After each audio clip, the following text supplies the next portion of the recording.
نے فرمایا ہے جو سورت واقعہ پڑھے اسے فاقہ نہیں آتا. کہنے لگے چاند تو اپنی جگہ چھوڑ سکتا ہے, سورج گر سکتا ہے, تارے ٹوٹ سکتے ہیں, پر مدینے والے رسول کی بات غلط نہیں ہو سکتی. حضور نے فرمایا فاقہ نہیں آئے گا تو انشاءاللہ کبھی بھی نہیں آئے گا. کرنے کا کام یہ ہے کہ ہم اپنے معاملات, اپنی عبادات, اپنی دعائیں کبھی 10 منٹ عادت ہو جائے نا دعا مانگنے کی علیحدہ سے رات کو.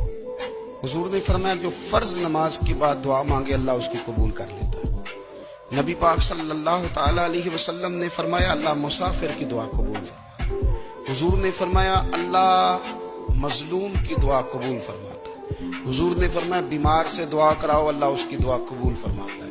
میرے نبی پاک نے فرمایا ماں باپ جب بھی اولاد کے لیے ہاتھ اٹھائیں, ویسے تے بلے شاہ تو آسمانی اڈدیاں ہی پھڑ دیں, جہاں گھر بیٹھا انہوں پڑھیا ہی نہیں.